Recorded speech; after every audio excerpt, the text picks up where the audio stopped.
16-inch, and it's supposed to move 2,000 CFM. So hopefully that'll work out.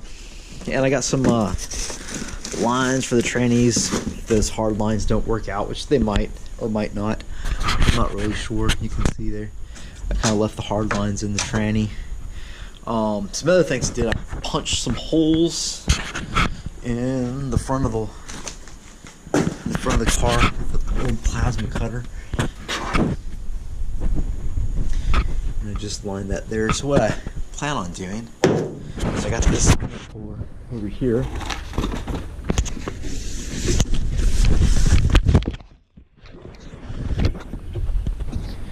Just I think it's a 4-inch by 22-inch by maybe 12-inch intercooler core. It's supposed to be good for like I think like 800, 1,000 horsepower. It's overkill for what I got, but it's gonna just end up here in this area, and I've already kind of cleared it out. And I'll show that. So let me see if I got everything covered that I've done to the top. So so I got this is I went back and looked at it. It's an LSA manifold, so it goes down and it clears pretty nice and retains all my AC stuff, so that's cool. So, and I got a K&N air filter. It's like a conical air filter, and I got some silicone couplers that I got from, again, VS Racing, Varin at VS Racing. So I think that covers the top. So we made the hot side, set the turbo up, made a nice little bracket to hold it, and put the fan in, and we're next week. Oh, so the coolant, what I'm gonna do is I got a 90, some 1.5 inch 16 gauge aluminum tube and a 90 bend, and I'm just gonna come off of this at 90, and I'm basically just gonna run the length of the radiator here, and then I'll kick it back over with like a 120. So it goes back in. I'll put some bungs on it. One for the steam vent, for the vent ports on the heads to go into. I'll probably have an extra actual temperature sensor up there so I can see what the temperature is coming out of the engine. And I'll probably put like a bung for one of those thermo switches, which just is basically grounds when it hits a certain temperature, and then it resets at a certain temperature. So like at 180 it'll ground and make continuity, and at like 160 it'll reset. So I'll use that with a relay to turn the fan on, which is, I kind of like that, because then when you shut off your car, if it still needs cooling, it can just cool, and you know you got some nice cool air when you go back to it. So that should be the top. So I will take you to the bottom.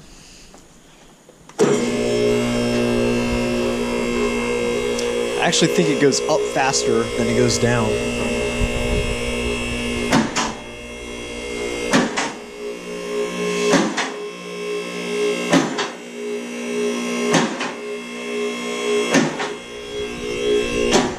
Let's see, that turbo sits up there. I'll probably make like a little bit of sheet metal here to cover this area, so I'm not splashing a bunch of crap up into the engine. It's kind of a nice view. You can see how the downpipe snakes through, and kind of how the uppipe to the turbo, the log manifold, works there. And the drain will just run through there. It'll probably go underneath the A-arm, kind of towards the power stream pump, and then I'm going to do that all in hard line, just like I did the fuel lines.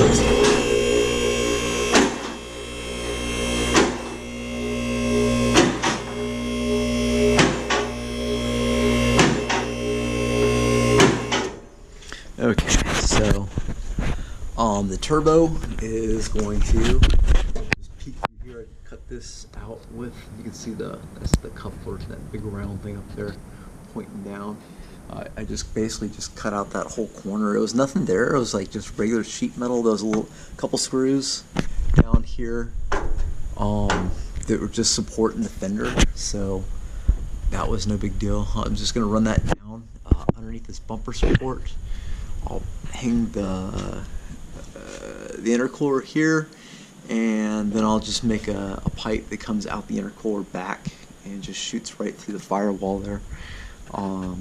So that is the intercooler, the cold side plans.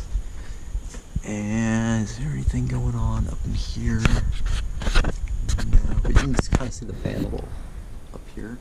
See the little flapper does.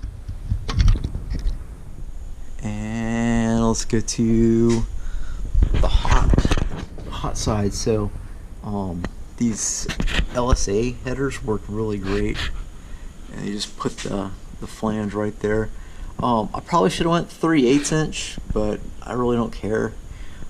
Just like I probably should have went with the right size flex bellow, but it's what I had, and I just put it together. And if it falls apart, well, that's fine.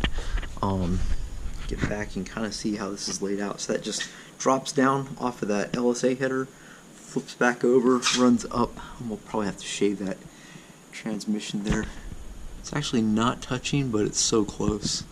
And then it goes back up into itself. So there's another view from the side. You can see the pipe just coming down, the crossover, and it crossing back over and up to the log manifold, and then the down pipe just comes right here. I got a nice little bung welded in over there for the O2 sensor, and there's the drain return. So I'll probably just run hardline there, and that will be the easy way to do that.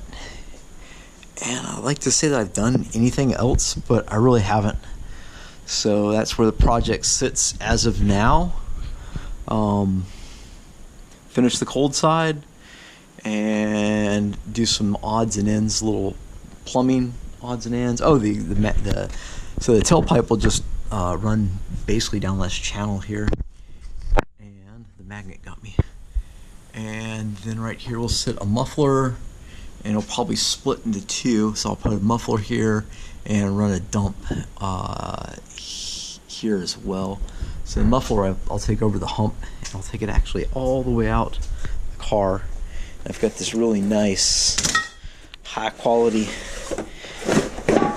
Jegs 3-inch muffler that will go on it.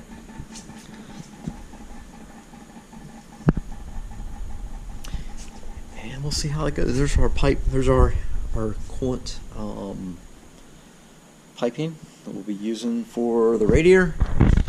And that's about it. Okay, that's it for sure this time, because I'm going to stop talking and I'm going to hit the off button. So that's the update on the Phoenix. It's moving along, and eventually it will get done, I assure you.